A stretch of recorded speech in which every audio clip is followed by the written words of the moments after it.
जब ये साल शुरू हो रहा था तो मैंने कई सारे लोगों से ये बात सुनी कि ये साल बहुत चैलेंजिंग हो सकता है, बहुत स्ट्रगल्स से भरा हो सकता है। कई लोगों के लिए ये साल बहुत कुछ सिखा के जाने वाला है, कई लोगों के लिए बहुत अच्छा भी हो सकता है और हो सकता है कि बहुत सारे लोगों की लाइफ में बहुत सारी परेशानियां आई हो सकता है पर्सनल फ्रंट पे आई हो सकता है प्रोफेशनल फ्रंट पे आई हो सकता है किसी दूसरी डायमेंशन में आ गई हो और हो सकता है शायद कोई चैलेंजेस आए ना हो। और चैलेंजेस तो एक अलग बात है, वो तो आने आने ही है। 2024 के शुरू होने पे मैंने कई सारे लोगों को देखा था, विजन बोर्ड, मैनिफेस्टेशंस और पता नहीं एक शायद लहर टाइप की आ गई थी और उस लहर का पार्ट मैं भी बन चुकी थी। एक बहुत बड़ी चेकलिस्ट बना ली थी सब लोगों ने, ये कर लेंगे 10 तरीके की चीज़ें कर लेंगे, 10 चीज़ें अपनी बकेट लिस्ट में ऐड कर ली और वो सोच लिया कि कर लेंगे और हो जाएगा।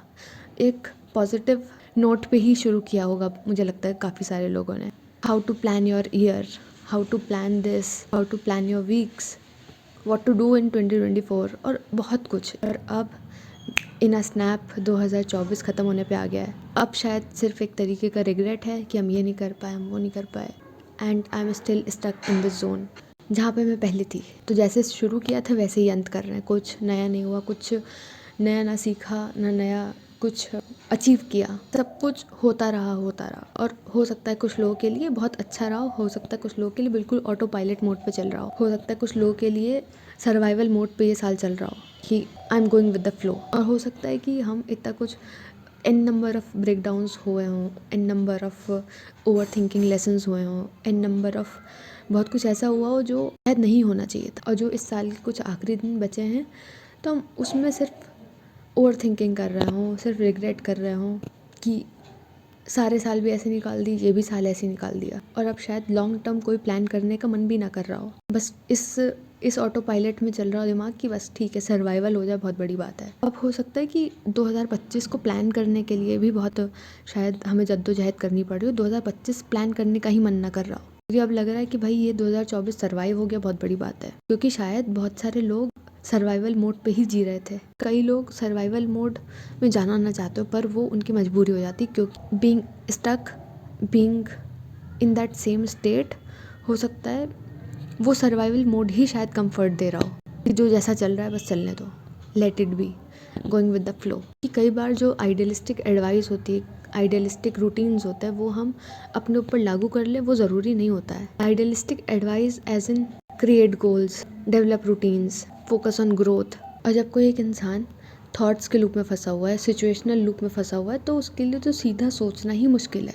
तो वो कैसे अपनी ग्रोथ पे फोकस कर सकता है, इम्पॉसिबल नहीं है पर आसान भी नहीं है। तो कुछ साइंस होते हैं सर्वाइवल मोड के जो एग्जिस्ट करते हैं हमारे अंदर और हम अपने आप ही शायद ऑटो पायलट मोड पे रहते हैं। हो सकता है उस सर्वाइवल मोड के बारे में पता हो, शायद ना पता हो, फिर भी हम उस सर्वाइवल मोड में एग्जिस्ट करते हैं। और हो सकता है कि हम सर्वाइवल मोड में ही चल रहे हो, सर्वाइवल मोड में ही एग्जिस्ट कर रहे हो। सर्वाइवल मोड एग्जैक्टली होता क्या है? जो सर्वाइवल मोड की डेफिनेशन है वो तो मेरे को समझ में ही नहीं आई कि क्या।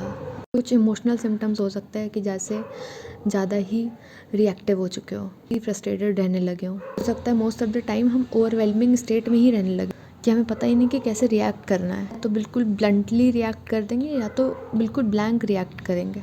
शायद एक इंसान के अंदर इमोशनल नमनेस आ जाए, एक सेंस ऑफ डिटैचमेंट आ जाए कि बस बहुत हो गया, अब ना खुशी है ना गम है ना कुछ समझ में ही नहीं आ रहा है। इमोशनल हाइपर विजिलेंस क्रिएट हो जाना कि कुछ भी किया खतरा ही है, कुछ भी किया तो कुछ गलत ना हो जाए। Most of the time alert mode पे रहना, इमोशनल रेगुलेशन में दिक्कत होना कि ना हमसे दुख संभाला जा रहा है, ना खुशी संभाली जा रही है, ना एंग्जाइटी संभाली जा रही है, ना गुस्सा संभाला जा रहा है। पता ही नहीं चल रहा है कि करना क्या है, पता ही नहीं चल पा रहा है कि करना क्या है। तो नेक्स्ट कैटेगरी आती है वो आती है मेंटल सिम्टम्स की। मेंटल सिम्टम्स जो आते हैं वो आते हैं कि ओवर थिंकिंग करते रहना, या तो अपने आप को बिल्कुल ब्लैंक कर देना या तो बहुत ज़्यादा ओवर थिंकिंग करते रहना या चिंता करते रहना, शॉर्ट टर्म गोल्स की चिंता करते रहना instead of working on the long term goal. जो इमीडिएट दिक्कतें अभी चल रही हैं उसके ऊपर ज़्यादा फोकस करना instead of the long term solutions. अभी की दिक्कतें हम इतना बड़ा बना लेते हैं कि बाकी कोई चीज़ ना दिखाई पड़ती, ना सुनाई पड़ती, ना ही हम कुछ इमेजिन कर पाते हैं, ना ही कुछ आगे सोच पाते हैं। अभी की प्रॉब्लम्स बहुत बड़ी लगने लगती हैं, अपना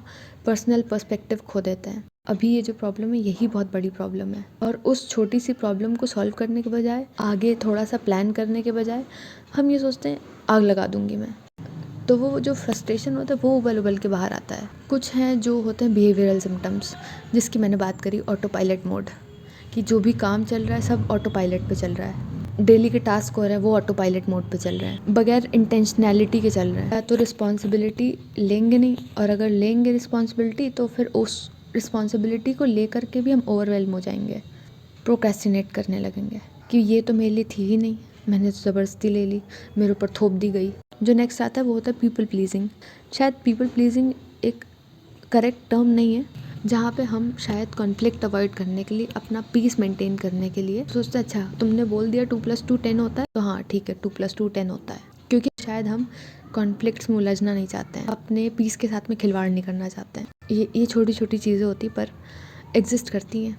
मुझे जहाँ तक अभी समझ में आया है कि अगर कोई भी चीज़, कोई भी इशू अगर कोई इंसान गो थ्रू करता है तो उसका पहला reaction towards a social setting isolation होता है। वो सबसे पहले अकेले जाना चाहता है, अकेले रहना चाहता है, ताकि उस चीज़ को ऑब्जॉर्व कर सके, उस इमोशन को ऑब्जॉर्व कर सके, उस सिचुएशन को समझ सके, क्योंकि लोगों से इंगेज करने में दिक्कत आने लगती है। और अगर उस दौरान वो इंसान ज़बरदस्ती इंगेज करने की कोशिश भी कर ले तो होने लगता है मिसकम्युनिकेशन, अब होने लगते हैं आर्ग्यूमेंट्स, क्योंकि वो इंसान हाई ऑन स्ट्रेस होता है। जो नेक्स्ट होता है वो होता है एग्जिस्टेंशियल सिम्टम्स, शायद सबसे ज़रूरी होता है। माइक्रो मैनेज करने की कोशिश करना, ओवर कंट्रोल करने की कोशिश करना, छोटी छोटी चीज़ों में भी कंट्रोल स्थापित करने की कोशिश करना, जिसमें शायद हमारे इतने कंट्रोल की रिक्वायरमेंट है ही नहीं। बिजी हैं पर प्रोडक्टिव नहीं है, 10 घंटे बैठे तो हैं काम पे, पर उसमें से कोई क्रेडिबिलिटी नहीं निकल के आ रही है। शायद डेलीगेशन में दिक्कत आ रही है, जैसे ही डेलीगेट करा किसी को कोई चीज़ तो वहाँ पे कंट्रोल छूटने का डर आ जा रहा है।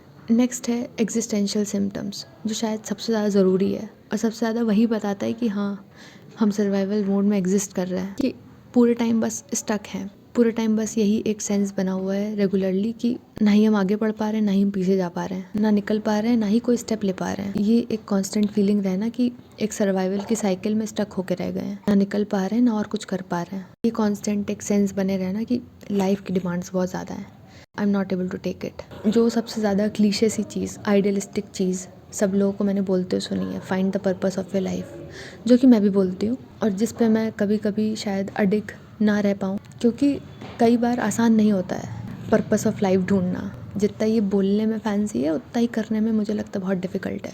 तो जब हम सर्वाइवल मोड में होते हैं तो पर्पस ऑफ लाइफ ढूंढना बहुत मुश्किल होता है कि जो मैं काम कर रही हूँ क्या मतलब है इसका, काम में, रिलेशनशिप्स में, लाइफ में पर्पस ऑफ लाइफ नहीं ढूंढ पाते हैं। जो हम कर रहे हैं वो तो हम एक्चुअली में चाहते ही नहीं है, वो मेरे पर्सनल बिलीफ से तो अलाइन ही नहीं कर रहा है जो मैं इस समय कर रही हूँ। कॉन्स्टेंटली एग्जिस्टेंशियल एंग्जाइटी में रहना। और जो लोग सर्वाइवल मोड पे चलते हैं, एग्जिस्ट करते हैं, तो वो हो सकता है कि सारे ही एस्पेक्ट में सर्वाइवल मोड पे चल रहा हो, चाहे वो लाइफ में हो, फाइनेंसेस में हो, काम में हो, कोई भी चीज़ हो, सिर्फ सर्वाइवल पे ही चलता है।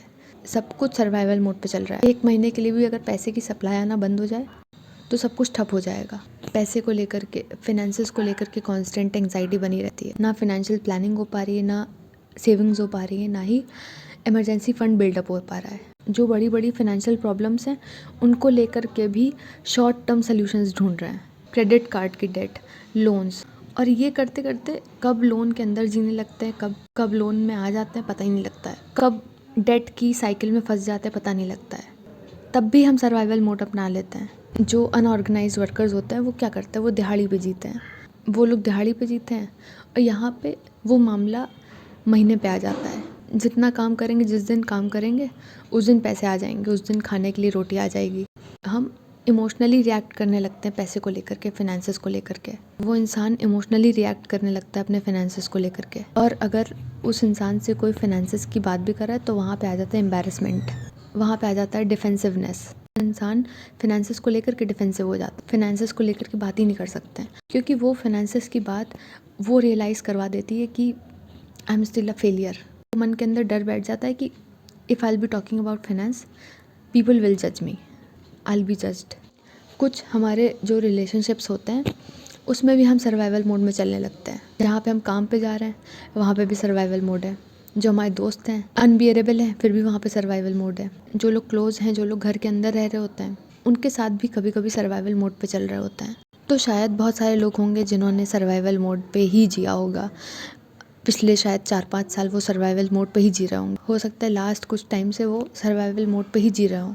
और जैसे कि बहुत सारे लोगों से मैंने सुना कि ये साल बहुत ज़्यादा चैलेंजिंग है, स्ट्रगलिंग है, बहुत ज़्यादा लोगों के लिए दुखदाई हो सकता था और रहा भी होगा, क्योंकि बहुत सारी हो सकता है ऐसी चीज़ें हुई होंगी जिसमें से काफ़ी कुछ हमने भुला दिया होगा, भूल गए होंगे।